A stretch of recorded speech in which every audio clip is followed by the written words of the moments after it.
And welcome to AFL Rewind, a look back at all things arena football. Sponsored by Phenom Elite. I'm your host, Tim Capper. Well, first we want to thank everybody who's listened to all of our past episodes and given us your feedback. We love to hear everything, whether it be positive, negative. We just want to make sure that we improve the podcast enough that you will listen from beginning to end for these stories, which are a very integral part of Arena Football League history, whether they be players, executives, etc. Speaking of listening to beginning to end, this is one of those episodes. It's a real gem. It is a gentleman who started off just as a head coach, but he went ahead and he went on to become the Arena Football League's vice president of football operations. And so we get to hear a lot more inside stories that we were hoping to bring to you. So without further ado, let's listen and have a chat with Jerry Trice. And this episode of the podcast, we have somebody with us who, it's not like some of the other episodes where it is a player to a coach. This one's a little bit different. Online with us now is a gentleman who started off as a coach in the Arena Football League, but then also graduated to become the VP of Football Operations of the Arena Football League. On the line with us is Jerry Trice. Hey, Jerry, thanks for joining us. Tim, good to be here. Well, I know that you started off in '89 as an assistant coach with the Detroit Drive, but I think the first question that I have to ask you is, before we get into your full history of the league itself, is how did you get involved in the Arena Football League, specifically in 1989? Did somebody mention it to you? Had you had some experience prior to being told about the Arena Football League, or do you happen to know somebody who was involved in the Arena Football League? Well, it was actually Tim Markham actually called me to see if I would help him in the Arena League in '89, since it was the year of the Traveling Road Show, where we played at a lot of different places, and nobody actually owned an individual team, even though we played as the Detroit Drive and did play in Detroit. Tim and I coached together in high school at San Antonio MacArthur. We coached together in junior college at Ranger Junior College, where we won a national championship, and then I had actually retired from coaching, was living in San Antonio, and got a call, and he said, "Oh, I need some help. Need somebody who knows what they're doing, and come help me." So we loaded up and started out in St. Joe, Indiana, at was actually a camp where we had players, and we ended up at the end of the camp drafting players for the teams for that year. People like Babe Parilli was there, mm-hmm. Joe Herring. There was quite a group of people. Mike Hornseal was there as an assistant. A lot of the different people that started, that stayed with the league a long time, was there in '89. Of course, '88 was the first year, and Coach Markham won that when he was in Denver. Did it take some prying for you to come, or was it just a matter of, because I don't know if you had heard about Arena Football before Coach had told you about it? Yeah, I actually watched the first game and watched Denver because of Tim. I watched and it was really good. One of the comments that he made early on, and they didn't like for him to make it, but somebody asked him, what's it like? He said it's somewhere between a tractor pull and an escapades.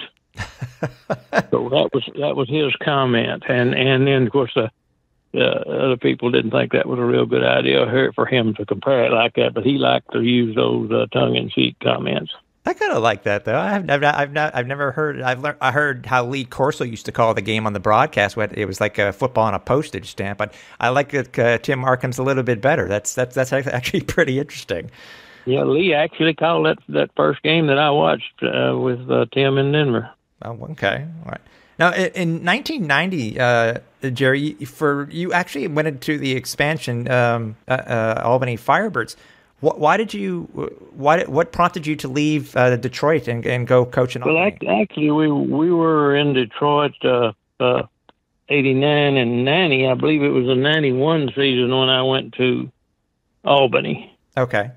And it was Rick Buffington in Albany. Yes. And we had played them previously, and Rick, I knew who Rick was, and he knew who I was, and So Rick wanted me to come and help him. Tim had gone to the USFL at that time and wasn't in Detroit. That's when Perry Moss came to Detroit. Okay. And Perry was there 1 year, and they won the championship then again there. And then I was back in Detroit in '92 with Tim. Yes. So when he came back, okay. So but a lot of shuffling going on right there. So it was a new head coach in Detroit, and assistant coaches, since they liked the game and everything, they still needed a job. And Rick Buffington was kind enough to bring me to Albany. What was it about those Detroit teams? 'Cause obviously, through your assistant coaching career, you basically were in Detroit most of the time, except for two teams, and we'll get to the other one here in a second. But what was it about these Detroit Drive teams that were so special, and why did they become the first team that really dominated the Arena Football League? You still have to give the credit to Tim Markham. Gary Vito was the general manager. Mike Illich, the owner of Little Caesar Pizza, treated them like a very professional group, and he had dealt with his Red Wings a long time, and was proud of them. Sat in the end zone, watched every game. Matter of fact, they didn't even raise the nets in the end zone, in his end zone, to catch the balls. He wanted to see everything going on. So he was a great supporter and owner, and Tim was a great coach. Gary was a great GM. So those three guys at the top brought the cream in and let them play.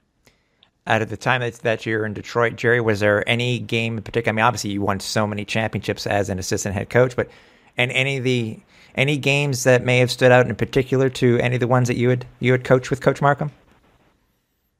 Oh, we've been together a long time and used to winning a long time. Every time we worked together, some of the standout games ended up at the end of the '92 season when we weren't supposed to be as good, and we ended up winning the championship in '92. We were sorely disappointed in '90 when Jay Gruden and the Florida team beat us in Detroit for the championship for the only game we lost. Yes, yeah, and that was, if I'm not mistaken, that broke the team's streak. I think it was a 4 straight Arena Bowl championships. I mean, it's correct. Does that game, out of your assistant coaching career, does that game stand out to the most? Because I know I've spoken with a lot of players and coaches who have said that some of the obviously sometimes it'll be the games that they didn't win that stand out the most in their minds out of their career. Was that game breaking the streak? Does that one stand out to your mind the most, or is it just? Oh yeah. It's one of those where you look back and there's you're one play away from a deal, an onside kick away from winning the game or keeping from losing the game or whatever it goes like that. It burns on your memory, and especially when you're used to winning a lot of football games, and usually you think, you may have everybody out personnel and somebody out coached you. This is a bad part of those kind of things. Yeah. In 1994, because of the, 1993, from Detroit, you actually had your only head coaching job ever in the league, and that was with the expansion Dallas Texans. Yeah, the Dallas Texans. Yeah. What made you switch from Detroit to head over to Dallas? Or who gave you that opportunity? I was a Texas guy all along, and I think I was promoted maybe through the league office of people, of choices of people who they knew and that sort of thing. The owner was from California, and of course, it wasn't the same support system that we had in Detroit and that sort of thing. We were pretty hand to mouth and didn't have the facilities and planning and things for success. And it was a pretty disappointing year, even though we made the playoffs. Mm-hmm. And got beat by Detroit in the first game. I was just about to say, it was pretty fitting too. And not only did you get beat, you got walloped. I mean, you guys, I guarantee you. Yeah, you guys got. They killed us. We had we lost our best fullback, linebacker, pass rusher guy prior to that week, and we only had one fullback, and he wasn't a strong player. And so we were about out of people, and they were a lot better than we were. Yeah, so you guys got knocked off. I mean, 51-6. Anybody who remembers how dominant the Detroit Drive were, that score alone says it a lot. But one thing I had to ask you, Coach, about that 1993 team. It wasn't the expansion team that went off to the Arena Bowl in 1990, but you still had a pretty good. So anybody knows the Arena Football League knows some of the names that you had on your team, and I guess we could call him the original journeyman himself. You had Todd Hamill as your quarterback. I mean, correct. I mean, the guy's not a slouch at all. I mean, he seemed to be, he seemed to be a just by looking at his stats here. Yeah, Todd was a good player. Everything, and we lost of 6 of the games we lost were by less than 6 points. So it's one of those things where you're really close to winning, really close, and just don't get it done. Yeah. And we had Gary Compton. He's been a long time player in the league. Was great. Yep. We had the Wrestling brothers that were from University of Texas that were the good player. We had good players. We weren't just completely out. Hamill's backup at the end of the year was James Guidry, who ended up being a great arena player and got hurt in later years, and was ended up being head of the Players Association when they had the union part. Yep, that's true. And he also had somebody who became, I can't remember what his nickname was, but he also had a great kick returner in Tyrone Thurman also, who was, I mean, for a guy who was 5'3". I have to ask you, Coach, was he actually 5'3", or was that actually being generous? Because he was a small man, but he was about 5'3", but most of the guys he had to stand beside made him look a lot smaller. Yeah. Yeah. Tyrone was a great kick returner and a pretty good receiver. He wasn't a very big target, but he could, and he was fast and real shifty. Yeah, he was a good player too. In 1994, I guess you decided to go ahead and make a quick change, and you became an assistant with the Fort Worth Cavalry. As you said, you're a Texas guy. No, actually, I didn't. Oh no. No. Mike Trigg went to, and see the Dallas team basically folded, didn't continue to play. Okay. Mike Trigg went with the Fort Worth. I went with as the assistant coach with Jimmy Dunn with the Miami Hooters, 94. Oh, okay. So I was with the Miami Hooters in 94 with Jimmy Dunn. Okay. Well, you know what? There was one of my cracks in my research there, Jerry. Yeah. So the players, most of the players from the Dallas team went to the Fort Worth team. Okay. Stayed, as a group. There we go. Yeah, with Mike. Mike was my offensive coordinator in Dallas too. Okay.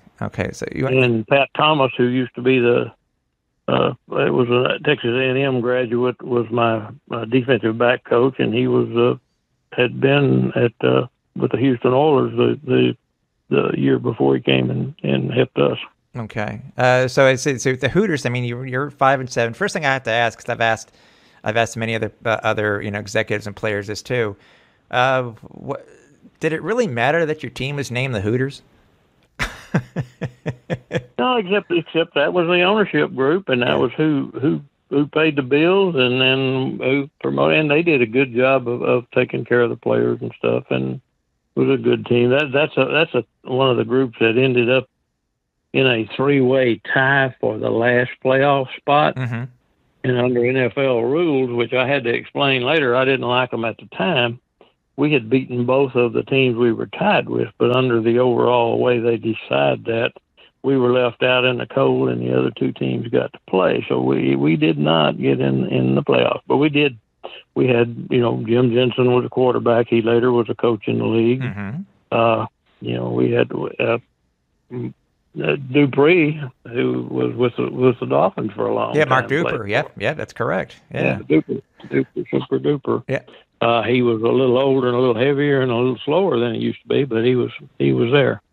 But for those who didn't know, because I didn't find this part that you're mentioning at that time, because when, as you said, people will look at how there are different tiebreakers for the playoffs and stuff like that.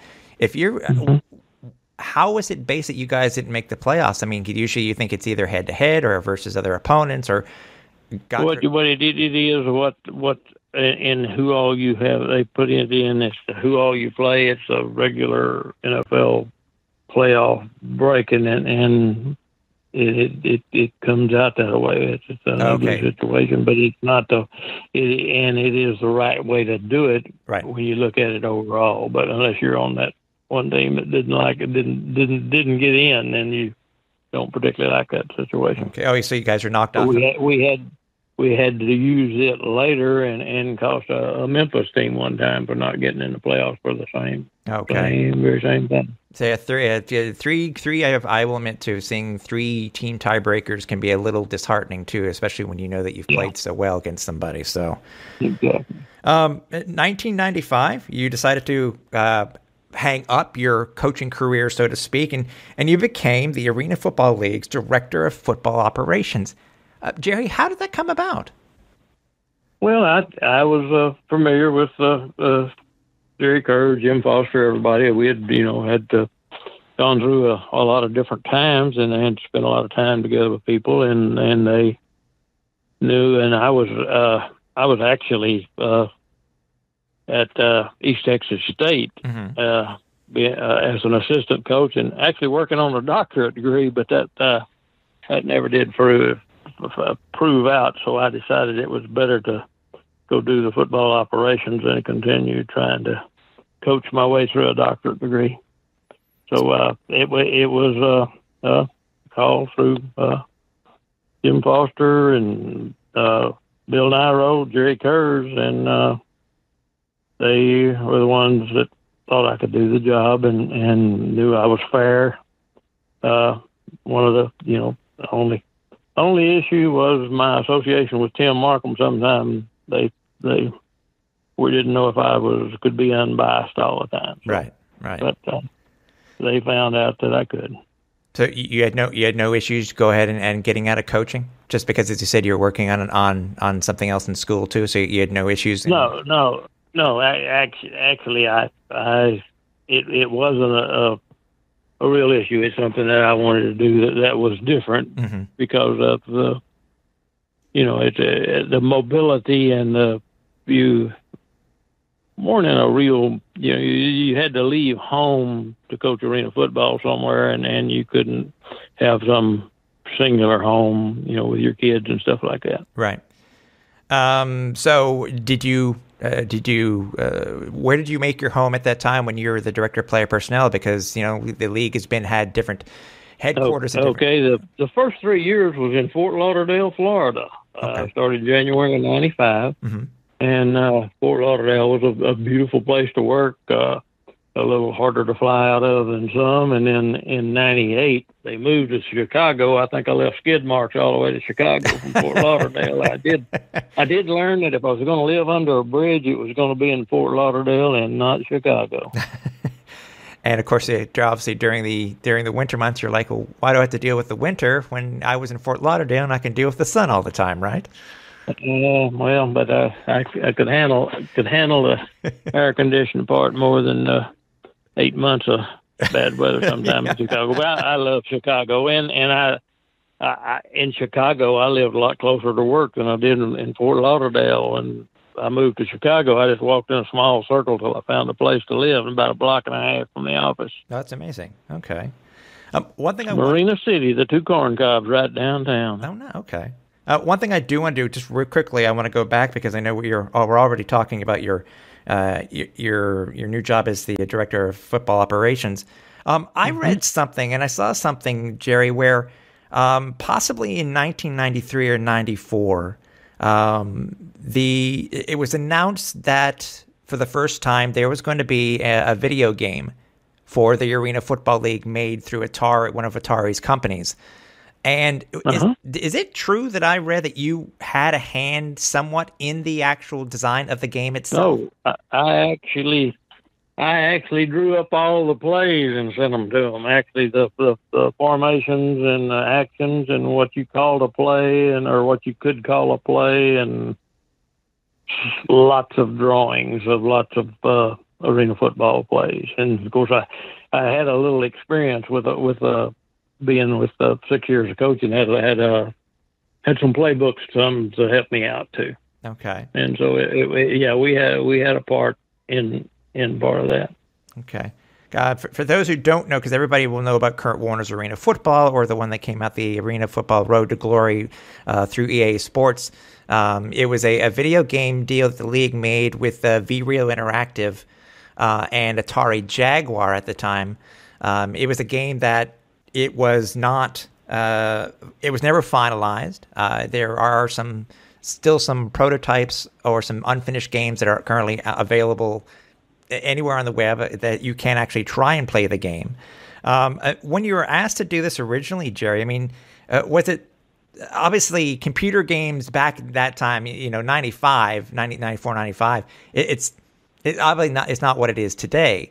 How were you approached to and asked to I guess be on the team? Basically, it was more of a way of promoting arena football, and kind of considered it a part of my job to help with football. There was no pay involved in it, the only time and effort and that sort of thing, because we had gone so many years in trying to prove that arena football was real, was professional, and was football. Right. That we wanted to do anything we could do as a promotion, and it was part of our job. We looked at it at the time. Okay. At the time we had one attorney, we had one commissioner, we had one director of football operations, and one media director. Right. And that was the crowd, other than a couple of secretaries. And so we ended up with a few more than that at the end. Okay.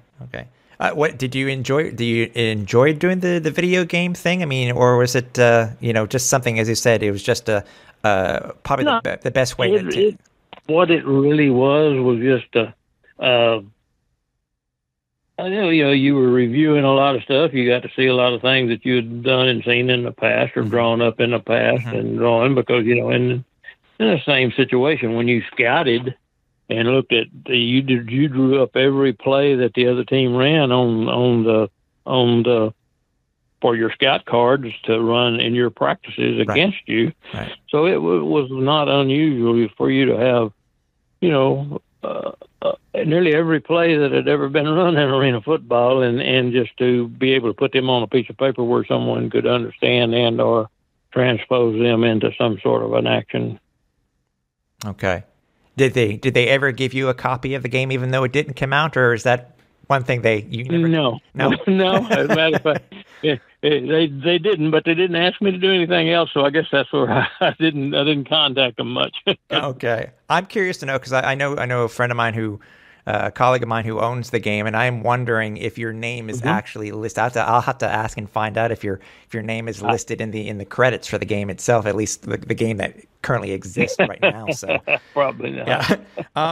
I try to stay low profile. That way nobody bothers me. Maybe it's one of the Easter eggs that they have hidden in there, Jerry. You never know. For sure. So for those who I mean, they've heard the term before of director of the director of football operations. If you were to tell somebody who's never heard of the position before, what would be the best definition that you could give to somebody to tell them what the director of football operations does? My quick answer when somebody asks me, I was in charge of everything that could go wrong. Officials. We were the officials, and then at the end of our era there, the NFL helped us supervise officials. At one time, 41 of 45 arena officials 45 new NFL officials. 41 of them were arena guys because they were close to the crowd. They were loud. They were picked and helped. The NFL deal helped us choose them. Carl Paganelli did a great job for years, and a lot of those guys, continued on. And of course, 3 of the Paganellis, which were arena guys to start with, are all still NFL officials. Yeah. And I was in charge of player movement, contracts, players' actions, coaches' actions, game systems. Did all the thing on contracts and movements, and actually almost acted as the Players Association because they didn't have one. Okay. So if someone wasn't being treated right, then if there was an action that I needed to do or someone that I needed to talk to, it was try to keep all the balls in there and not let any of them hit the ground. And it was challenging. Being in charge of officiating, you get a lot of phone calls and you get a lot of famous people talking to you. So it was pretty interesting. But we had the Rules and Competition Committee, and we had great people with input on it. At the end, we had Rules and Competition, had Ron Jaworski, had John Elway, had Mickey Loomis from the Saints. We just had a ton of football knowledge in tweaking the rules every year, which we did every year. And the officials, I ended up with 4 supervisors who did a great job, and those guys worked their tails off. Nobody knew it, but we graded every play of every official, and that's how they got their playoff system games, because and we had a weekly phone call with the referees of each group to talk about how the games went, what to look for, what to be ready for. If this happened, we missed this, we missed that, all that kind of stuff. So it was the officiating probably took more of the time. At the early part of the year, the contracts and the movement was to make sure all that was done right. I will admit, and also monitoring to make sure nobody was cheating. That was another issue. Yeah.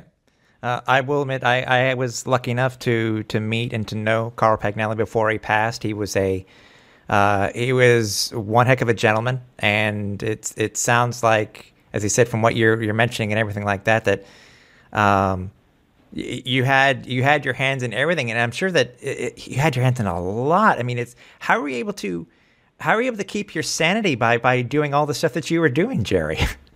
Oh, well, you sit there and it comes up, and you take care of the issue. Yeah, Carl was an amazing gentleman, a great rules guy, and he was actually an original referee in the arena game too. So he was a guy that couldn't be replaced. Actually, ended up at the end being back in charge of the AF2 guys when AF2 was still playing. Okay. I will admit, NFL was out. In the research that I did for you, and I thought it was funny, is whenever I put in your search just by your name, especially when you were the director of football ops, your name always seemed to come up when there was an issue. It's like this or this happened, and league spokesperson Jerry Trice said this. I got to do this. I got to look at this. He said he'll do this. It seemed in the early days, and am I right when I say this? In the early days of the league, it seemed to be that you were, I don't want to say the mouthpiece, but you were the person that really... Well, I fined everybody. Yeah. My name was on all the fines, on all of the issues. Yep. But now, every player issue. Now, one of the things that is kind of a mark of pride from doing that job, at one time, the Officials Association had a suit against the league, and I was never deposed by the official. Mm-hmm. They thought I was one of them, which is good. And then the Players Association, I was never deposed when the Players Association sued the league. Mm. because the players didn't want me to have to they felt like I was on their side too. So I guess I fooled somebody in them. I just tried to be fair. That was the whole deal. And all of the a lot of people helped. It wasn't me. There was a lot of people that took care of business and knew what to do. And we played a lot of international games too. Had a lot of camps in Hawaii and Australia, played in Spain, Barcelona, and France. And we did a lot of things that was really enjoyable. Got to see a lot of country. And exactly, I wanted to ask you about the exhibition games too. But first thing I wanted to ask you about, in your tenure as the director of football ops, you had to deal with two commissioners. Jim Drucker in '96, and then David Baker from '97 on until the league folded the first time in 2008. For you being the director of football ops, how was the transition for you when it came going from Drucker to Commissioner Baker? It was different. Jim was there 95 and 96, right. And he wasn't as outgoing as Commissioner Baker was. Okay. And he was more of a quieter business type, dealt more with the ownership and stuff like that. When David Baker came in, it was a whole new show. He's a promoter. He's a politician. He is a salesman. He is a thing that grew our game. Had he stayed, we'd probably still be playing if he was there, because he was a reporter. You can tell what he's done with the National Football Hall of Fame. Yes, yeah. And so he is a promoter, and he was the man for the job at the time. Okay.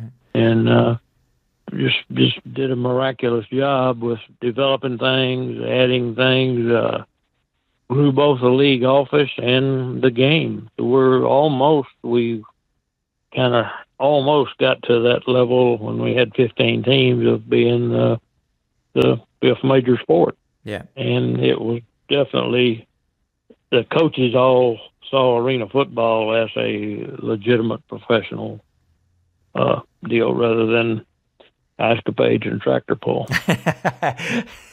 Nice way to tie it back to Coach Markham. Right. I wanted to ask you, because as I said before, your name showed up so many times when it came up to issues that happened to arise during a game, whether it was a play that was the outcome that caused an outcome of a game, or a player did this or that or the other.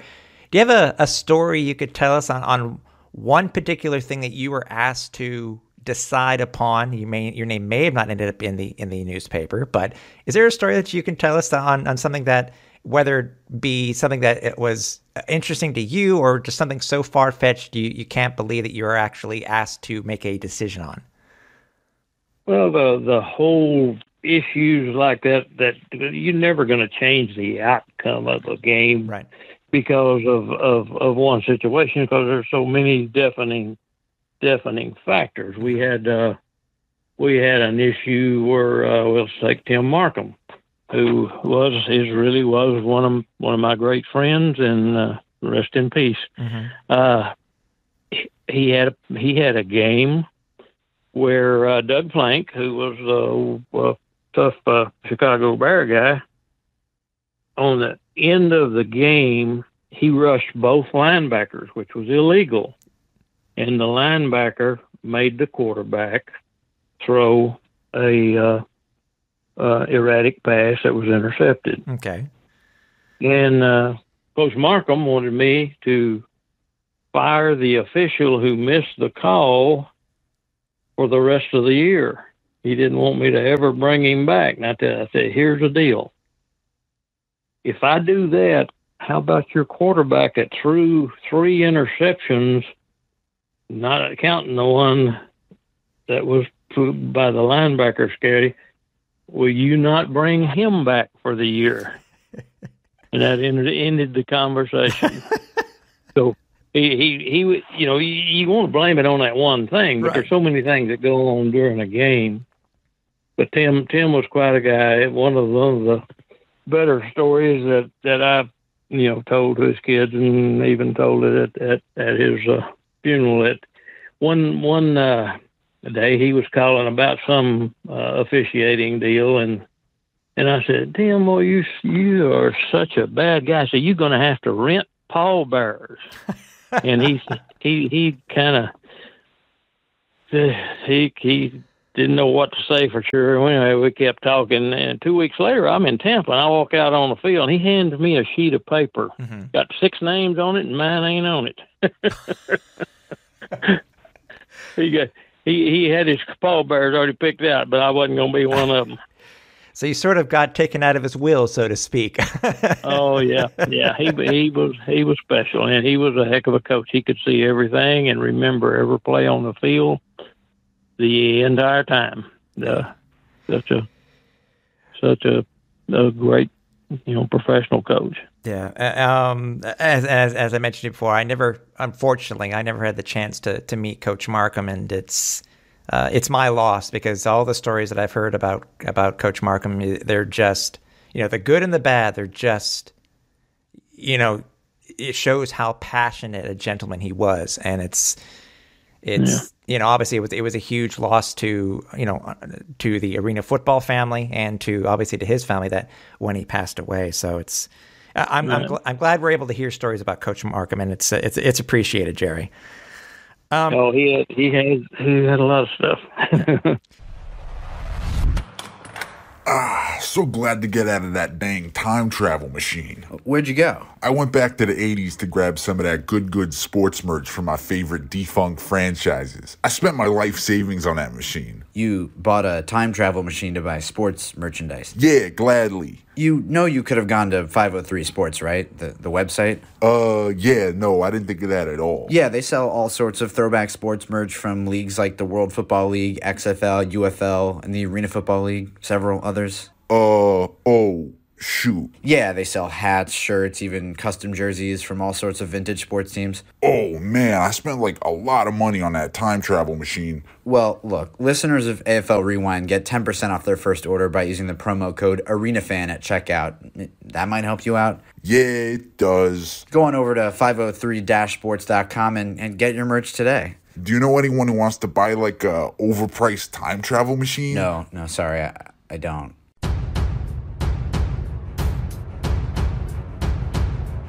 The Arena Football Hall of Fame has returned, and we want you to become a part of the family. Introducing the Arena Football Hall of Fame Patreon. Whether an All-Star or a Hall of Famer, our reasonably priced tiers each have their own exclusive perks. Early access to the AFL Rewind podcast, honoring selection committee member, and much more. Help us build a Hall of Fame we'll all be proud of. Head to patreon.com/AF Hall of Fame to join. One of the bigger things that came about when you were the director of football ops, and it actually happened twice where you were in that position. The first thing was in 2000, and older fans who have been following the league will know about this. One of the big things was the AFL versus Guidry lawsuit, and for those who don't remember, as you mentioned before, James Guidry became very well known for the players union and players association. Mm-hmm. He got hurt. And it cost his career, could have cost him his life, but he severely injured his neck. And I don't know. And can you?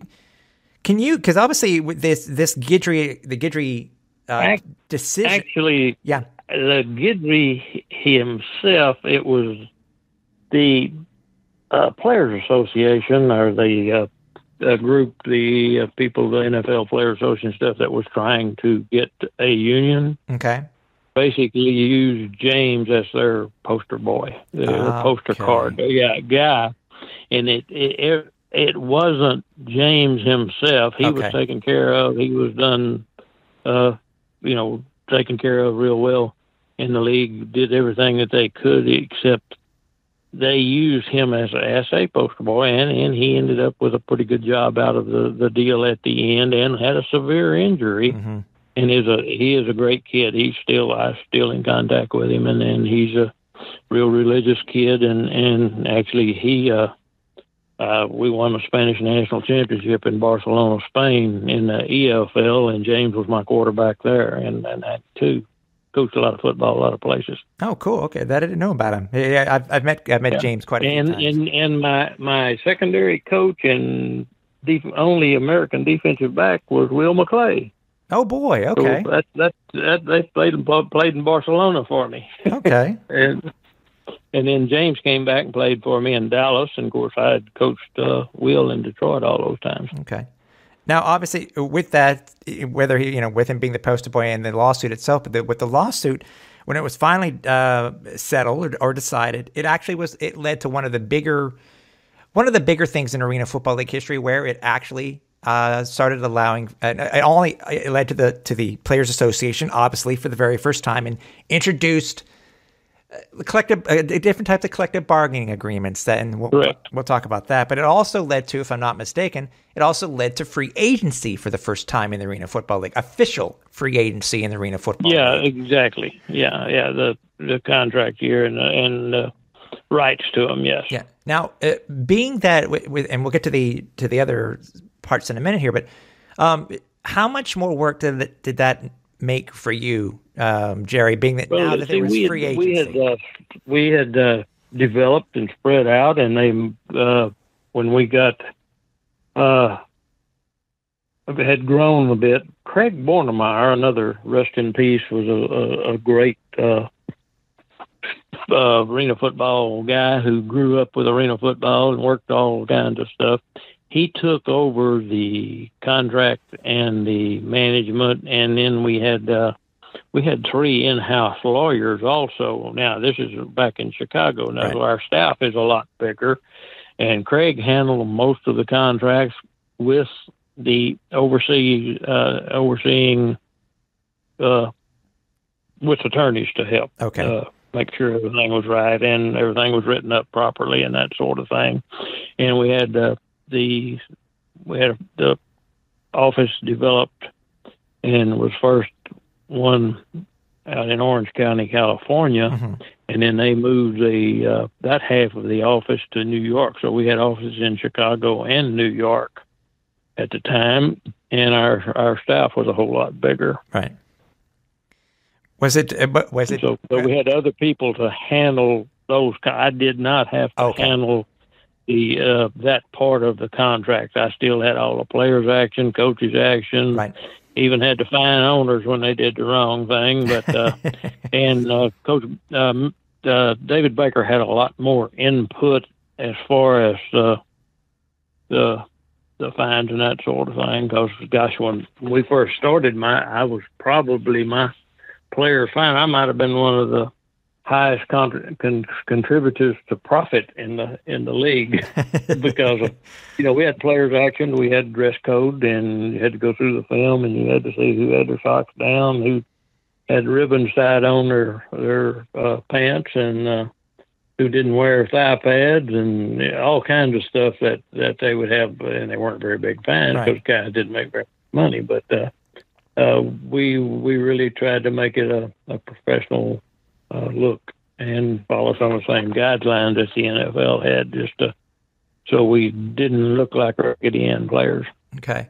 What and you brought up something I'm curious to know about, because I've noticed, at least through the history of the Arena Football League, that there's been pretty good. I mean, transparency has been pretty good. It was pretty good. I would say it was about 50-50 about certain things, and obviously there are certain things that you can't or won't say to the public or release to the public, and stuff that you will.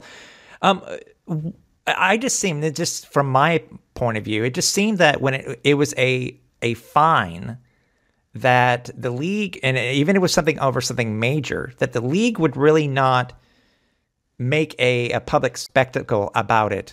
Is it because that's something that you had decided not to make available to the press, and you just decided to keep it in house? Or well, it is one thing if you've got usually a fine involves something that is a negative issue of some sort and also has some bearing on it. Right. So we tried not to do things. Didn't want to open forum on discipline and stuff like that if we could help it with the public, because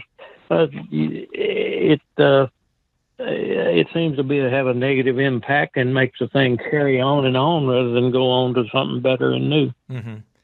Makes sense. Okay. Okay. That makes a lot of sense then. Okay. Let me see here. So, okay.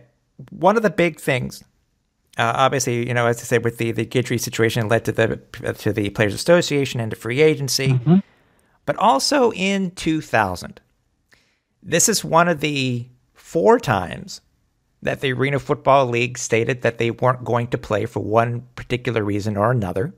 But in 2000 was one of the years where the league actually stated that they were not going to play that year due to an issue with the Players Association, and I guess not having a contract, or not having the PA wasn't fully signed on yet to a contract. Are you able to shed some light on what led to the decision for the league to say we're not going to play in 2000, but then less than 2 weeks later, the league said, okay, we are going to play this year? I think a lot of it had to do with the finances of everything, and it not being, where salaries were a lot more than they had been in the past, and the operating costs were still the same, and so it was hard for anybody to, unless they had deep pockets, be able to get going again. And so I think it was more of a negotiating point rather than it was indecision. I think it was a negotiating decisions that were made on kind of like players deciding whether to hold out or not, right? Or owners trying to hold out or not. So it was 2 sides of a negotiating period. I think that's what the whole issue was. Okay, so was it was it legitimate, or was it an actual fact that the league? Well, I think that they wouldn't have played had there not been some settlement in between the two. Okay. Because I think it was that serious. Okay. Also, one of the bigger things that you were involved in 2003 was Arena Football Down Under, where the league decided to go ahead and try to, they'd already been in Europe. They'd been in had a team in Canada already, and now they're going to try to expand a little bit more and go to Australia. And to try to introduce the game to Australia. And at one point, was it at one point too, Jerry, that there was actually an idea of starting an Australian Arena Football League? Is that right? They tried to. They never did get the right promotion for it, but we had camps there. Okay. We had a series of games with Australian teams and American coaches. We had workout camps and coached and had the full game set up. I had a team from New Zealand that came and played, and then it expanded. We moved a lot of that training stuff. One year went to Hawaii, and where we had Japanese, we had all different nationalities, and we did a draft for the players. Gosh, I coached the team. Jerry Kerr's coached the team. We got a lot of experience. We did that also in Australia, where Jerry and I both, as a matter of fact, in the championship game, Jerry Kerr and I ended up coaching against each other. Oh, really? And some of the other coaches didn't get there. So we'd been around the game long enough that we weren't too rusty on it. But it was a lot of fun. But it was an attempt to get it to grow. It was a great game, but they just couldn't get the financial. And it is. The setup of an arena system is time-consuming and a lot of labor and fairly expensive for the game system for the first, to purchase the game system if you're going to use a net system, right. And all in the roll-in floor and a place to put it and a place to store it when you're not playing. The setup is expensive and the tear-down is expensive, and that's what is tough on places that play even basketball arenas and stuff like that. And you don't have the team in most cases didn't have a place to practice on a real arena field. You practice out in a baseball field, or in '89 we would just find a place that didn't have any broken glass on it. Try to practice. In '89 it was a traveling road show. Most of the time, you'd call a college friend that you had and be able to practice on their field if you were in a certain city or something like that. But we never practiced. Our field goal kickers would pick out a single telephone post and try to hit it because it was that 9-foot goal. So hitting that single telephone post, they could put it down the middle. Oh, that's interesting. Okay. So it was an interesting. We traveled in vans and stayed at Holiday Inns in '89, and you'd meet, and the other team would be staying at the same place you were staying before y'all would go to the arena and play. What do you remember specifically about arena football done? And I think the training camp too was I think called the Pacific Rim Training Camp, and it was I think also involved with the arena football too at the time. Also, they were involved, if I'm not mistaken, because obviously it was under the arena football banner. But what's the one thing that you remember the most from being able to bring the sport to Australia and to New Zealand? I think the fact was that it was a smaller venue, a thing that you could play, and you could play it outdoors if you had the setup. We played our games in Hawaii outdoors, and they had our game system set up, and the fact that it was football and so many people wanted to play the game.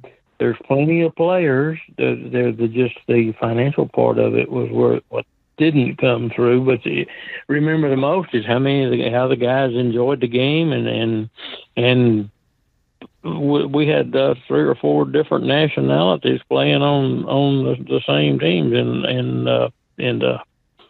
the Pacific Rim stuff, and then when we did the Australian stuff, they're all Aussies and stuff, but it was a new game to them, but it was similar to American football, and most of those guys had played in the American football leagues that were in Australia. Right.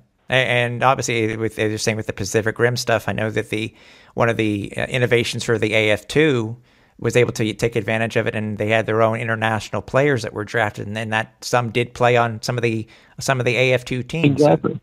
So. Yeah, exactly. When they moved some of those in. Actually, some of the guys off of my Barcelona team ended up Diego Martos, and some people played for some of the American teams. We played in Germany, and they had German players, playing on the Detroit Drive and this sort of thing. So it was trying to get it to go internationally, and then the China thing didn't do too bad. Things now we don't know anything about it, but they had the China League going here just last year. Yep, that's right. One of the biggest changes physically to the Arena Football League came up in 2003, and I'm hoping you can shed some light on this. This was around the time where NBC was going to be coming in. They were a huge part of the Arena Football League. And the Arena Football League went through a rebrand where they got rid of we could say that the net and arena logo was retired, and the what I call the Shield logo itself was introduced and was developed. Were you a part of that process in deciding what the new look Arena Football League was going to look like? No, not really. That was when we were in Chicago and New York, and plus when you get people that are marketing people, which we had never actually truly had hired people in charge of marketing and stuff, then they wanted to brand it with something that they thought would be new and up and coming, and some of us old timers like the old Arena Shield that we had originally, and and I think Jerry Kurz and Jim Foster and Bill Nyro and I would all agree with that it was just fine the way it was, but it was promotion, and that was the purpose of it, and it came from our marketing people, and many of the people liked it, and some of the people, the old timers, I guess it's just like anything, they stuck with their ways. Was it when you first saw what was going to be announced as the new, AFL Shield logo? What as I said, I know you were just said now, but what was your initial reaction? Was it one of those jaw on the floor type of moments where you had to pick it up, or you were like, no, actually, I thought, well, hey, y'all are doing your job. I got mine to do. I'm gonna do mine. I don't have time to mess with yours. Y'all just sell it and keep this thing running. Yep. Okay. That was my approach to it. I wasn't that vocally opinionated to them. Okay. We mentioned it before. Another milestone, I guess we can say, for the Arena Football League was the newest collective bargaining agreement negotiations in 2004. And where the Arena Football League became a league where players could actually make some very, very good money leading up to up to 2008. What was your thought on the new collective bargaining agreement for 2004? I mean, because you went from a period where the Arena Football League had introduced, a cap and a salary tax back in 1995, and that at that point it was only $260,000, and now you're going to where, your first contract in 2003, it was a $1.6 million cap. What was your again? I don't know if you had any. If you're involved in it in any way, but I mean, what were your experience when it came? No, I wasn't actually involved in those negotiations, but my original thought was that if an owner doesn't have deep pockets and we don't get some kind of a TV deal moving, they'll start falling by the wayside. And I think that had a lot to do with many of the teams that did not continue, because we probably had, I don't know, you may know the number. It was probably over 50 different arena teams at different times, and some of them stayed longer than others. And then some of the people with deeper pockets moved on. The Dallas Desperados was one of those in the situation that said, rather put the $2 million in a Papa John's pizza. Well, it seems funny considering it's we're talking Jerry Jones. You think we had such deep pockets. I mean, it's you think that $1.6 million is just a drop in the bucket. Yeah, well, for some people. So. I think it had to do with the time and the involvement. He wanted the focus of that part of the staff on the bigger deal in the new arena that they were in, and they had a new big money maker that they could take a time for that the people were operating with. Just like Will McClay was the head coach, now he's the director of their player personnel. Exactly. So, yeah, that's true. He made a good move and is a super intelligent Rice graduate and that sort of thing. Though he's in the right place but I think that just for the focus of personnel, the money probably didn't have anything to do with it with Jerry and him. Okay. Also during this time, for the very first time, besides celebrity ownership, which I want to ask you about, for the first time in AFL history, there was a neutral site arena bowl. First, obviously, were you involved when it came to that in deciding that it was going to be a neutral site arena bowl, and what were your thoughts on getting away? What some would say, getting away from the fans and making it more of a spectacle. That was more a commissioner, owners, management council decision. The fact that you didn't know who was going to host that thing until 2 weeks ahead of time and not be able to sell items, promote items, have the setup, have sponsorships. The local team had to do it, and it wasn't always in most cases it was, but it wasn't always in a strong promotion city. Right. And to be able to get tickets and sell tickets and make it an event and a destination, that was the whole key to the thing, make it a moneymaker rather than home game that was nobody was going to benefit from, but maybe the home team. Okay. What was your Jerry, what were your thoughts on celebrity ownership? Actually, some of the celebrity ownership is probably some of the best that we had. Mm-hmm. Really, really good. John Bon Jovi was great. I mean, he came to meetings. He made they were talking about marketing and stuff with him. And I loved one of his comments. He said, "Hey guys, I've sold a lot of T-shirts." And so he had great ideas and actually lasted longer than nearly everybody, even though he was, moved it on after a while, but they did a great job. One of the best operations was the New Orleans team. And, Mickey Loomis, even though of his position with the Saints, he was on our rules and competition committee, had some of the great input. John Elway was on the rules and competition committee. Actually, John and Ron Jaworski probably had as much to do with one of the more touching deals is not being Ironman football, yep. Going to a two-platoon system. Yep. And that probably helped a lot of our players injury-wise and stuff like that, and you were able to recruit offensive linemen, which protected the quarterback a little more. It wasn't a bad thing. It just took away what really was one of Jim's big deals in promoting the game to start with, that it was Ironman football. Okay. I also did. But I think it was probably good for the game and made a better offense and better defense. Well, and we might as well go ahead and skip. I'll skip to that, and we'll skip back because since you brought it up, because I was going to ask you about the end of Ironman football. I mean, obviously you are an AFL. I would call you an AFL lifer, but you've been on the rules and competition. Oh yeah, well, yeah. Yeah, but I missed 1 year. That was 88. Yeah. What was your thought on the actual changes? I mean, as I said, how much convincing?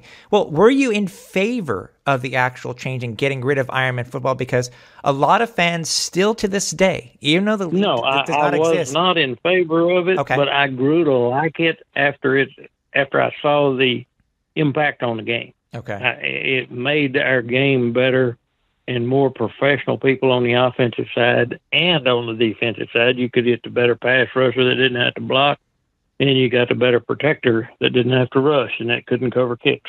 Okay. So it made the game better, but I did not like it to start with. I liked Ironman football, and I thought, there was a lot of strategy in Ironman football in the substitution. Yeah, rule. Exactly. Yeah. And a lot of rules. Even to this day, Jerry, some fans will joke or state that time of the Arena Football League, it wasn't called the Arena Football League; it was the AFL way. So Mm-hmm. it was the L way or the highway type of thing. So, what do you remember? Do you have any memories about the final vote where it was actually decided that they were going to get rid of Ironman football, even though it was going to be, I would say, pretty controversial at the time? Actually, the final vote, what came out was a recommendation that would change that, and it came from that was when we had more NFL people. We had Georgia, and we had Arthur Blank, and we had Elway, and had Jaworski, and Nashville. It had a lot of NFL people, Joneses and everybody else involved. Yeah, and also then that had a lot to do with it. And see, the board of directors, the owners voted on it. Okay, but it came out of the rules and competition as a choice. Okay, and so they thought that it would be better, for their purpose, and it was. But and after we played and started playing, I could see an improvement in the game. Okay, all right. Yeah. I mean, was it when it came to that recommendation? I mean, was it based off of what everybody thought? I mean, is there a vote taken? No, there's give and take. The Rules and Competition Committee that's a tricky little deal because it's the opinions of that group, right? And they take a vote within that group, right? And then also we had officials, our supervisors, set in on Rules and Comp also, because some of those guys sometimes they'd want to do something. All right, now how are we going to be able to officiate that, or how are we going to be able to call that, or how are we going to be able to do that? And you got different kind of pass interference stuff, and you got any rule or anything that anybody wanted to bring up, we would discuss, and they could bring film. We took a whole day to set up and make recommendations to the board. Were there times a lot of people still wanted the Ironman, but it wasn't as many as wanted the free substitution.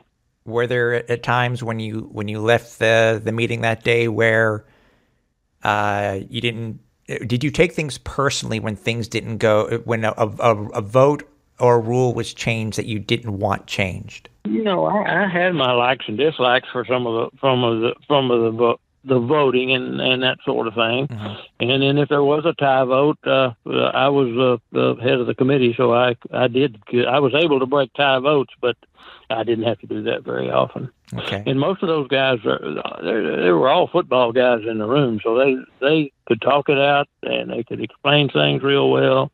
Some good, probably the strongest salesman for it was John Elway. Okay. And he's a good salesman, and he sold some people on the idea that it, and I guess in the long haul, I ended up thinking that we probably made the right move. Okay. But I didn't like it at the time. Is there a story that you would be able to tell us that you were from the competition committee, rules competition committee, that fans might like to hear? The inner workings of a particular meeting or a particular decision that you made that you can tell us? Actually, there's not very many humorous or stories. Most of it was really business-like. Yeah. And there was nobody challenged anyone, so it was almost boring to be so businesslike and then hear opinions, and then people say okay or not okay, and then they vote on it, and nobody. There wasn't much badgerment. It was very professional. So I don't have any good stories about that. I know a few other ones, but there wasn't many things that took place in the Rules and Comp that wasn't just strictly, by the book. Right. Okay. One of the bigger changes, and I think it's one of the better things that the Arena Football League choice that was made by the Rules and Competition Committee was in 2008, which was the introduction of instant replay. And yeah. Instant, and I've said this from day one, Jerry, from when the Arena Football League started this, and call to the, you have Ari Wolf stating, or Sed Bonner stating, we're now going, it's now call to the booth and to see the replay, because the Arena Football League at the time was an innovator in becoming, it was transparency at its best. You actually got to see the decision and why a decision was made for a particular play. Unless you talk about the infamous Philadelphia New York Dragons game. But anyways, that can be the same year actually. But can you explain how the idea of replay was brought up? The having with the television people. Yeah. And they decided rather than have somebody in the booth or have somebody somewhere that we could show it, we could look over the guy's shoulder, we could hear him get the play and almost explain it. Mm-hmm. I think Mike Pereira put it best when we did replay. Yeah.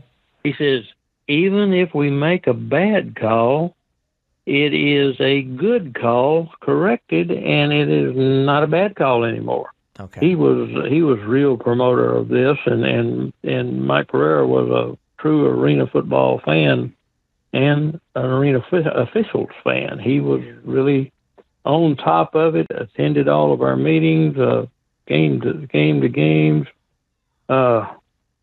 Actually, one of the first guys he promoted to the NFL was a guy on Tim Markham's sideline that Coach Markham had harassed and done some stuff to, and the guy threw Markham out of the game. And I think that got him a job in the NFL. I don't think it helped Tim. Tim tried to sneak back out and put on some glasses and hide in the stands so he could see the game, but they ran him off again. I actually remember hearing that story. I remember hearing that story, Jerry. Actually, I really have.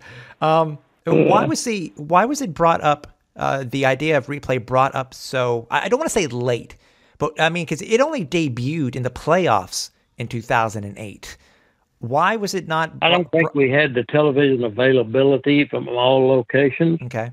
So unless we had until we had the national television deal in the same thing to be able to, for the same group of people to be able to transfer it to the truck to a TV. Okay. It wouldn't happen in all arenas, and it couldn't be an equal playing field. Okay. Is so that we had to do it once we had television capability, and the ESPN people they were able, or NBC was able to put it on the sideline where the head referee could see it, and he was in the game, so I like that a lot better than having somebody in the booth. Oh, I agree, and it made a positive thing out of it because again, this type of replay, transparent replay. If you look today in some leagues, even in the XFL and the AAF, it's become. They're still not as transparent as the Arena League with somebody looking over your shoulder and hearing the guy say, "Hey, this is what he did. This is what I'm looking for. Give me a shot. Is his knee touching down? Is he saying where's the ball coming out?" It gives them another play-by-play, and then sometimes it helps because that fan probably needed to see that they made the right call or the wrong call corrected. That's true, and that's I said to me that was an innovation, and it will live on, so to speak, in some of the other leagues in somewhat shape or form. Now, since I brought it up, and I at least have to ask you because it did occur that first year. Let's talk about that call at the end of the Philadelphia-New York game. Okay. What, from your point of view first, when you first saw the call, for those who don't remember? Well, explain the situation to everybody so I'll know exactly which one you're talking about. And trust me, too, by the way, Jerry, anybody who is a New York Dragons fan or Philadelphia Soul fan, you'll hear two different stories from each of those fans. I know. But the way that it was in the playoff game, it was Philadelphia was able to score a last-second touchdown. And the huge question was the receiver's knee down? That was the whole question on whether this touchdown would or would not count. And with Philadelphia scoring, they went on to the next round of the playoffs. There was a huge, obviously, with it being for the first time that replay did pop up in the playoffs, it was a huge test of what you guys came up with. Mm-hmm. When you first saw the play, because I'm guessing, I don't know if you were at the stadium or not when the... No, I see, that's another disadvantage. If you're at the stadium, you don't know what the official said or something, unless you go back and watch the TV copy to see what was actually seen by the guy that was making the decision. Yeah. Right. What was? And I don't remember seeing the play myself. Okay. I heard about it, but I didn't see the play. I saw it on television later and stuff. And you have to stand by what the guy that was there could see. So right. That was the whole deal. So that's not a very good explanation, and I long time ago, right? Oh yeah.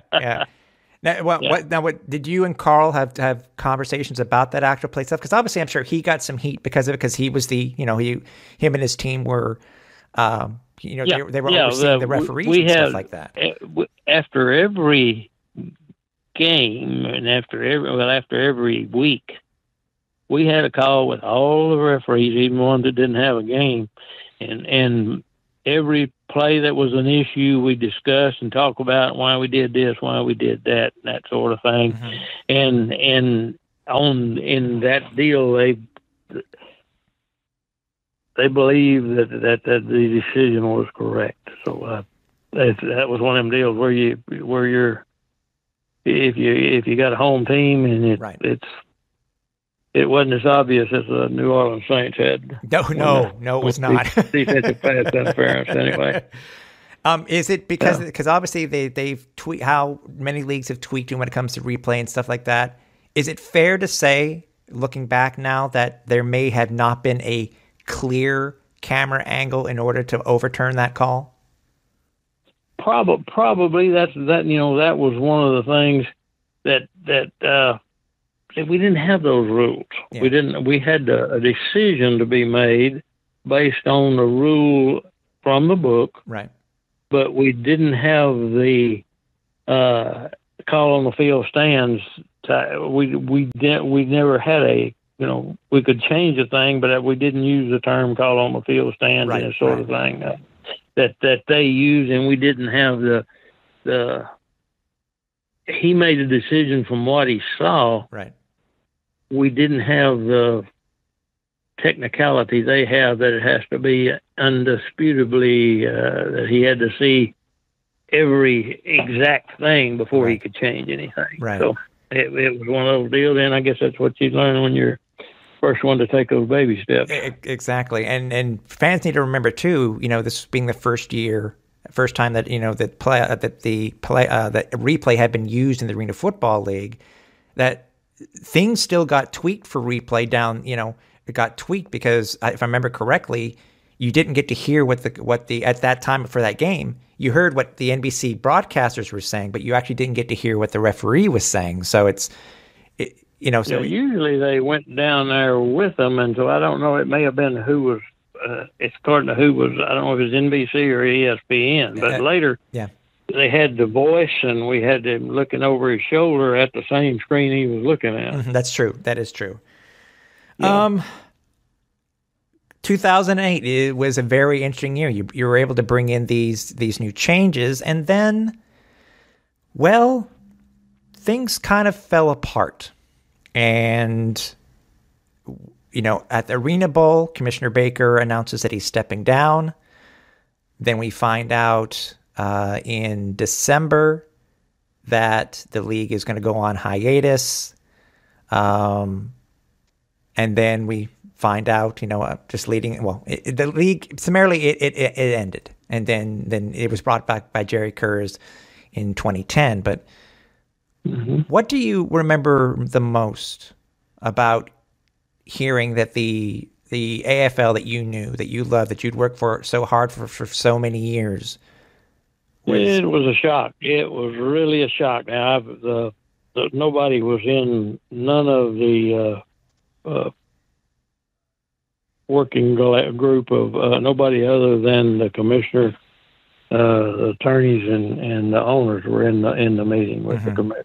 I think it had to do with some of the things that was wanted, that the commissioner wanted to do, and that the majority of the ownership, a small majority of the ownership, didn't want him to do. And he said that then he was going to, if they wouldn't do that, then he couldn't go on. And I think some of the guys with the money put their foot in the ground and said, well, we're not going on with that. So, and the commissioner is a loyal man, worked his tail off for all those, man, grew the product, and then to not be able to go on and do what he thought would help the league continue to grow, then he stepped down, and that was the fall of the development and stuff. The commissioner, I said, a great salesman, great politician, great leader, and even though Jerry did a great job with what he was doing, it still wasn't. It never was the same again, and he was working with less facilities, and younger kids and a whole bunch of stuff to keep things going. I helped. I even lived here in Texas and did AF2 officiating and all that stuff until 2009. Okay. Where do you remember where you were when you found out that the league was shutting down in 2008? Yeah, I do not remember when the league was shutting down. I remember I was sitting on a bench right outside that board meeting when the commissioner decided he wasn't going to be there anymore. But I do not remember where I was when they said that the league was not going to play. Were you, being that you were outside of the boardroom when you heard that Commissioner Baker was not coming back, was that a shock to you? Oh yeah. It was a shock to everybody. Almost something you couldn't believe that because he had been such a good leader for such a long period of time, I guess you just hit that deal in the road where you can't go on, and some of the people you don't have enough. You don't have 50%, 51% of the support. So. Right. In 2008, when the league shut down, Jerry, the salary cap at the time was at $2.2 million, and you had a lot of the big name quarterbacks making six figures. The biggest being Tony Graziani. He was making $150,000 a year at that time. In your opinion, do you think that the pay scale was too high at that time? Because, as I said, first year in 2003, you're at 1.6, and 4 years later, you're at 2.2 million. That had a lot. The economics had a lot to do with those opinions of the owners who didn't continue, and really, some of them asked in their venue were bound to lose money if they were going to compete, right? Because of the salaries, and the only reason we had lasted so long is they didn't pay much, but you had to beat the players. All the players that wanted to play all the time. A lot of them almost would play for room and board. So they say they were taking advantage of the players, but when you don't play, then you were really taking advantage of the players. Right. Yeah. You feed that alligator until ain't nothing left but you. Do you feel at the time, in your opinion, that six-figure salaries were worth it, or do you think salaries should have been? I'm glad the players got some money. Yeah. But I think that we probably might have sold the game that it was so big, that it was so strong, that it was doing so well, that the unions got involved because they believed how great that thing was going to be. Right. And it wasn't there yet. Okay. And so they ate up all our building blocks. Yes. Okay. I want to go back and ask you a few questions too here in a couple of minutes here, Jerry. But first, because I'll have to edit them in. But first thing I just want to say is that I appreciate all that you did for the Arena Football League during your tenure. I've always said anybody who is a part of the Arena Football League, no matter what position somebody was in, that person will always be a part of the Arena Football family. Always be a part of the Arena Football family, even if the league does not exist. You'll always be a member, and it's a special club. What would you remember the most about your time in the Arena Football League? I think it's the camaraderie with all of the different people that you met, that you intertwined with, that you respected, that you saw their work, coaches, players. I still got all kinds of Facebook friends and stuff, and their players, their coaches, their administrators. They're all different kinds of people that had an influence on your life and that you made a contact with, and it was you know, probably 90% good, 10% bad, and Right. so you got you know, 90 out of 100, and that's a lot of good friends and a lot of good associates, and that are fondly remembered and not remembered as your opponents or anything like that. You work with people rather than against people. Yeah, yeah. Obviously, you know, everything is appreciated, and all the memories that you've brought forth. And I hope everybody, you know, that's why we're doing the historical podcast. And I've said that every show. That's great. We certainly, I appreciate it. Yeah. The history of the game is something really, really special. Yeah, and that's what we want. There are many stories, and we want to make sure that we tell the stories to the fans. And your time obviously is very well appreciated. I do want to go back, and as I said, I'll add this in later because I wasn't able to ask you these questions here. Okay. Because and you know what, you're a very good storyteller, Jerry. It was more than just question answer. You're a very good storyteller, so I appreciate that. I didn't tell any of the real ones. Oh, well, as you said, you can't. Usually not with all of the people and so many friends involved. I even understand that. Just, you know, got to meet a lot of people. I mean, it's not every day that you get to coach with and spend time with Babe Barilli. Yeah, exactly. Famous Danny White, John Gregory, Joe Herring, yep. Mike Daly, Mike Hohensee, all of those guys. Ron James helped us in Albany when he was at the college there, and before he even got into arena football. Yep, I actually know Coach James quite well. I actually know him quite well. He's a good guy. Actually, what's funny is that I know I mentioned the Hall of Fame to you before. Coach James is actually on our executive committee. Oh, okay. Yeah, him and Ced Bonner. Yep, Cedric. That's good. And as I mentioned, and Tom Goodhart. Cedric cost me one of those losses because he threw a pass to Hunky Cooper with 3 seconds left on the clock to beat us in Dallas. Oh. How involved were you, as we mentioned, in 95? And I remember making huge news because I remember talking about, it's funny, I remember calling into a local radio station to talk about this because at the time, arena football was doing a lot better when it came to attendance-wise and stuff like that. And then in 95, the league announces a new salary tax, and I think it made big news in USA Today and Sports Illustrated and stuff like that. And you increase the salary cap to $260,000. You being on the the rules and competition committee at the time, mm-hmm. Did you what do you remember? The rules of competition didn't deal with money or finances. They only dealt with the rule book itself and the on the field game.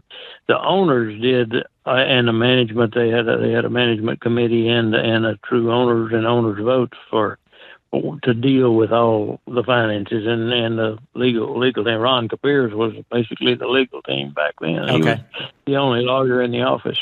Okay. Tell me about because I've tried to do so much history research on these games, and I'm trying to, if Jerry Kurz will allow me to interview him about some of his time in the AFL, it would be a pleasure to talk with him. Tell me about. I'm sure he would. Tell me about the European exhibitions, because fans from today really don't know much about the European exhibitions because they started off in '89 and they went on to I think 2006, if I remember correctly. Did you ever get to go? Mm-hmm. Did you ever get? I've been to Paris like 3 or 4 times. Tim and I went 2 different times, and then in '91, Dallas played Detroit, and Perry Moss was at Detroit, and Ernie Stockner got me to be his line coach for that game in Paris. Mm-hmm. So I worked with Ernie Stockner, and Detroit beat us again there. So but that they had Fleister and of course John Roth. They had players all over the place in Detroit. Art Schleister was their quarterback that year.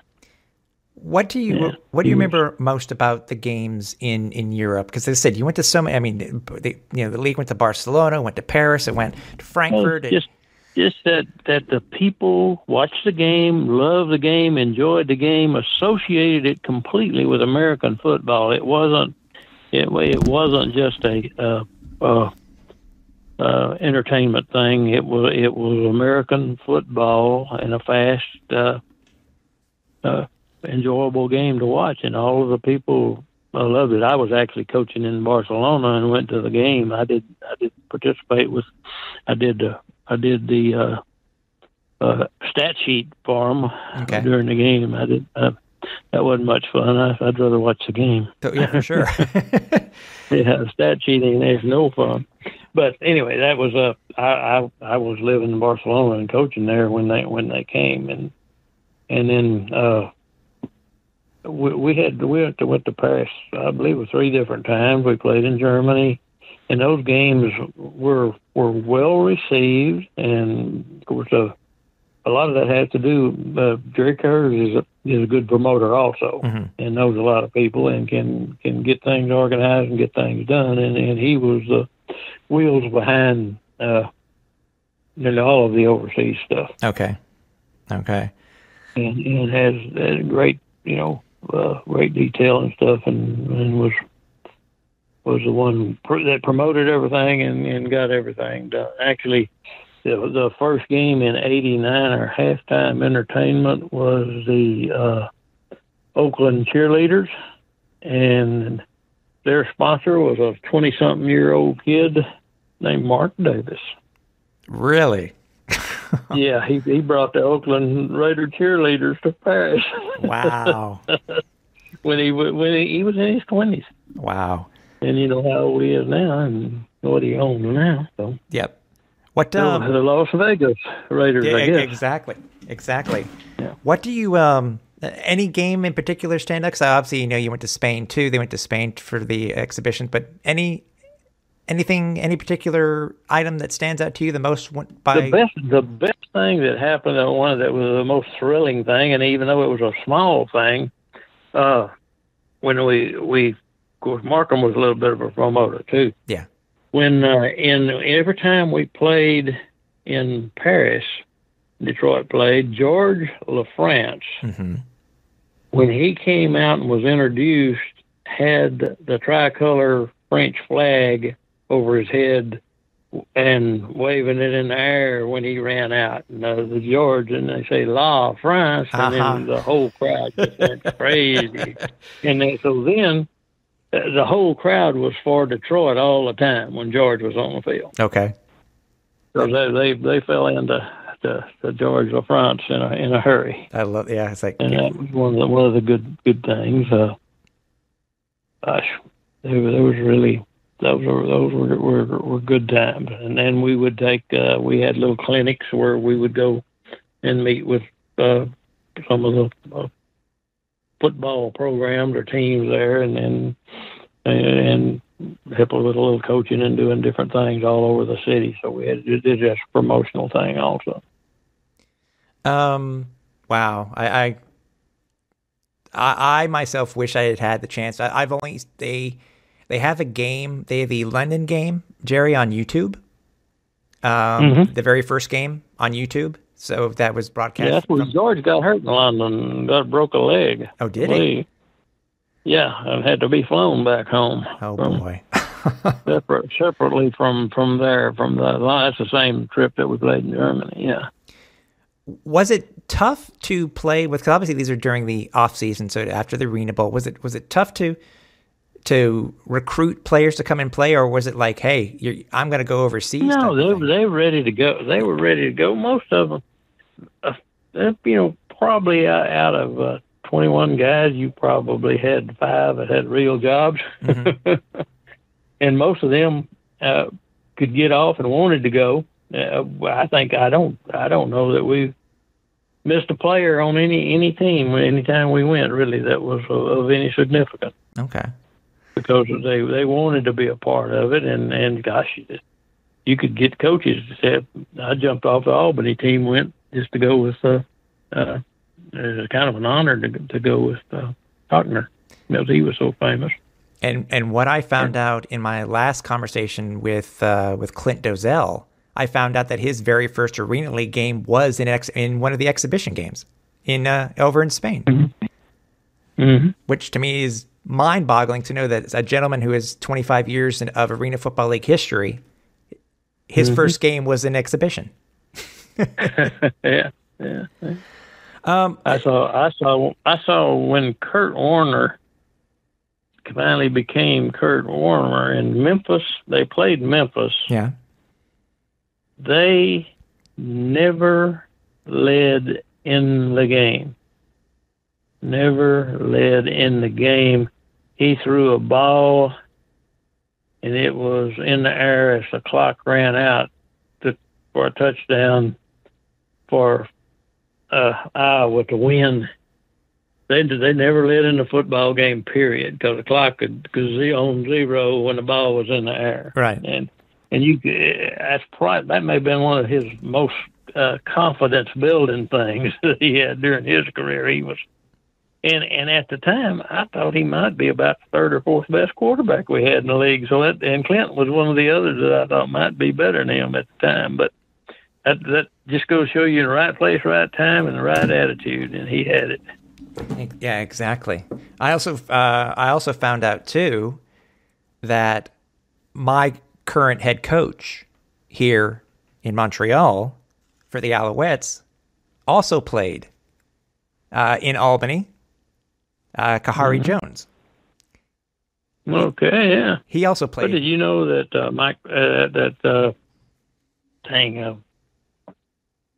Patton, the New Orleans coach, was Arena quarterback? Yes, yeah, Sean Payton, yes.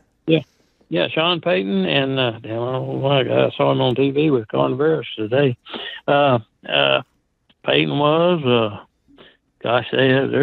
there's a lot of them. Gosh, Matt Nagy now. Yep, Matt Nagy, yeah. You know, all of that. There's just, I'm trying to think. I should have written down some names. There's so many out there. I didn't have them all, but there's a bunch of them that are in the NFL and are just, using that as a stepping stone. And football junkies, that's what they are. Rick Buffington was quite a promoter and a good guy. Yep, Coach Buff. Yep. And he kind of got out of the loop and never did get back in for the Arena League. But he was a good coach and did a lot for the game. So one last thing I want to ask you about is, with you being on the Rules and Competition Committee, was there ever a time where what do you remember most when it comes to a particular rule that you may have changed in one particular season, where you weren't 100% sure about it, but it ended up being either a positive or a negative after that fact? Is there one particular rule? It's the same one. The same one I was talking about. That is probably the free substitution, because of and John Elway was the pusher. He was the main leader on it, and it was easier for him. And he's a salesman too, and with having mostly NFL guys in the room, right, that had an NFL association, it was easier for it to go over. And I was hanging on to that Iron Man a little bit, but the more you think about it, we had less injuries, free substitution. You don't have somebody out there playing hurt just because you ain't got nobody else, and you can't substitute for them. It's just one of those deals where it made the game better, with offensive linemen playing offense and defensive linemen playing defense, and you had your same situation for wide receiver DB. You could have your best wide receivers, and you could have your best DB. So it actually, the level of play in the game itself on the field was so much better. But I was kind of hanging on to the old Iron Man idea, and it's probably the safety of the players and the quality of the game probably overrode all of that Iron Man stuff. Because I'm like you. Jim Foster still wouldn't agree with me, but I mean, I'm like you. I am an AFL purist. I liked the Iron Man rules because I thought it made the game interesting. But yeah, it did. It's things change. People you go and you look. People go look at the very first game for the Arena Football League, and then you look at even 10 years later. Somebody would say to you, well, wait a minute, well, where are the sidelines? And I'm like, well, that was a change to the game. Yeah, the wall being live and they voted to move it the wall to be live really did change a lot of stuff, Yeah. Where the wall was out of bounds and rather than a line. But and that put a real push on officials too to make sure that somebody. I mean, if they didn't tackle a guy and he rolled along, I had a big argument with Ron Jaworski, and he's one of the ones that helped make that rule change. Mm-hmm. They had a receiver catch the ball. He was against the wall and rolled on the wall. They touched him while he was on the wall, but they didn't knock him up against the wall. So he's still live running. And Ron didn't like that call, but after I explained that he helped us make that rule, he understood. Was there any rule that you may have made that you wish you hadn't done? Because there's one. What do they call it? In later years they started where if you did offside. No, I don't think it wasn't during your time where you're offsides more than twice in your defensive player, you get ejected for the first half or whatever. But yeah, that kind of cleaned up a lot of stuff. That wasn't too bad. Now I worried originally about the change of the we used to have that no outside rush on the blocking the extra point. Okay, yeah. And until when we went with those changed to a 4-man line, right? And it all had to be head up and that sort of thing. Nobody over center. So I thought they had blocked every other kick, and they hardly blocked any. That's true. So that was one that I thought would be a failure and change in a hurry. After the first few games, they'll block so many they'll change that rule back. And they didn't because it didn't affect the game much at all. Were you on the competition committee when they changed the what they call the infamous Clay rush rule, the kicking rule about the ball has to go off the net, it can't go over the net? Do you remember that one? Yeah, exactly. To kind of to make sure we got more in play stuff. Yeah, okay. I know where it cost you if it went over. Yeah, it was just add more excitement to the game, get more returns and plays off the net rather than kicking it. The penalty for kicking it over the net. Yeah, they had a lot of little rules like that. Where we used to have that. It used to be a penalty for the tight end to declare every time he came. Oh, that's right. Yeah, that's right. Yep.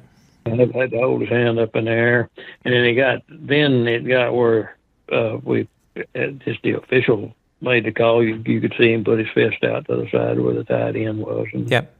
And so that took that penalty out of the game, and they still had alignment problems if they lined up wrong. I mean, the wing judges just call that, but it was interesting what they would learn, and our officials were a real tight group. They hung together, and overall, graded good did really well. I mean, you get screw ups in any kind of game, even no matter how good you are, what you are called. And arena football is harder to call than the big game. And you got 5 guys instead of 7 calling it. Yep. And so, and then I think in years later, you expanded it. I think the league expanded it by one extra. I think, if I remember correctly, one extra referee on the field. I'm trying to remember. They think they may have put another lineman or something. I don't remember. That was after I was out of it there. Did you have a hand in the modification of the penalties? How the penalty yardage? Because remember, first. Yes, that was a part of the rules and competition. In other words, is it too much penalty? Is that too costly? A 15-yard penalty too costly for that? That was a part of it. And then every rule we adjusted, we had to get it passed through the board of directors.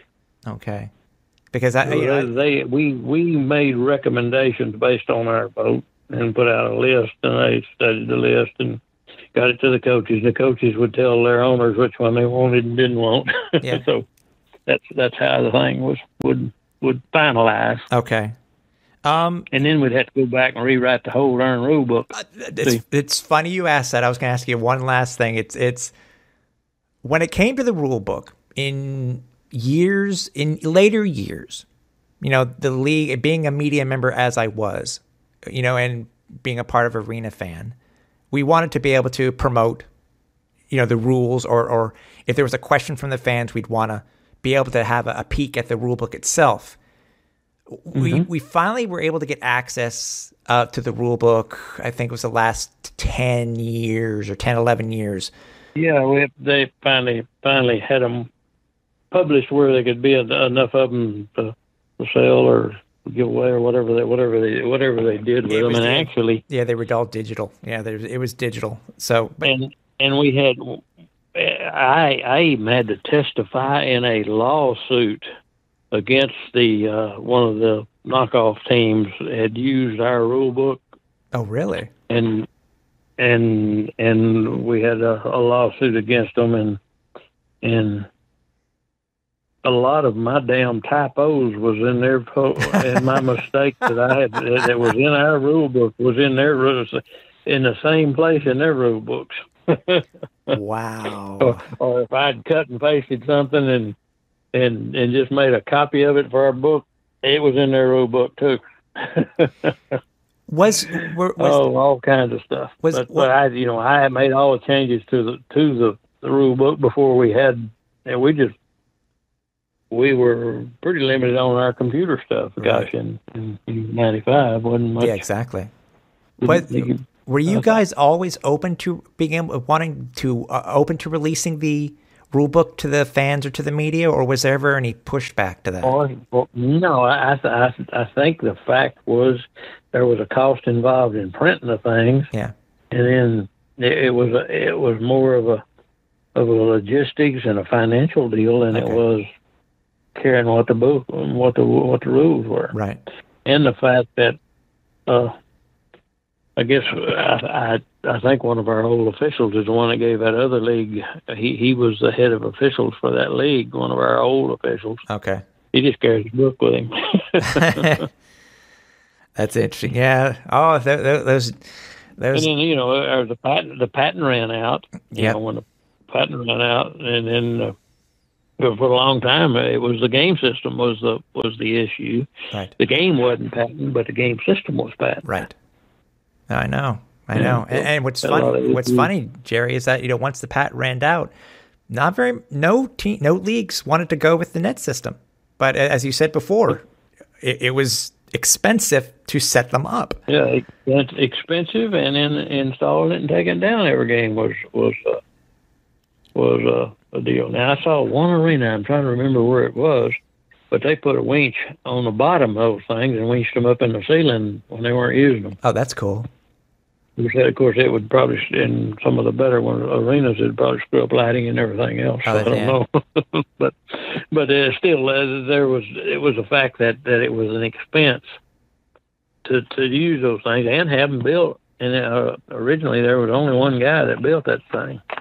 The only place you could get one, he built them he built them specifically, and then we had to make adjustments for curved end zones, and for a while they didn't want them to do that, and then they could sell a team if they had curved end zone. It didn't matter; they could sell them with and we've even shrunk fields. Oh, yeah. Yard line. Austin. West Palm Beach. That field wasn't 80 yards long. It probably was about 75 yards long. But the lines, and when you shrink a line, you got to shrink a change. For the down marker. Nobody knows it's not 10 yards, but it looked like it is. Yeah, I heard about stories about the Bobcats, and same thing with the Austin Wranglers. I'd heard. Yeah, it was short. Yeah, it was short. Well, we want to thank Jerry for joining us on the podcast this episode. As I mentioned at the beginning of the show, you can see that these stories, especially from the executives, from the headquarters of the Arena Football League, you get a little bit more inside information on the inner workings of the league, and informed the league, informed it from the beginning up until the end in 2019. But we were very proud to bring it to you. If you have any comments, questions, concerns, or any suggestions on who you'd like to see in future episodes, you can email us at aflrewind@arenafan.com. Also, if you want to listen to any of the archives for the AFL Rewind podcast, you can do so by heading over to SoundCloud, Apple Podcasts, Google Play Music, Spotify, iHeartRadio, and don't forget, we also have a version of the audio podcast itself up on YouTube. We hope that you join us here next time on the podcast as we're bringing more stories from the Arena Football League itself. So for everybody here at AFL Rewind, I'm Tim Capper. Watch the rebound off the net.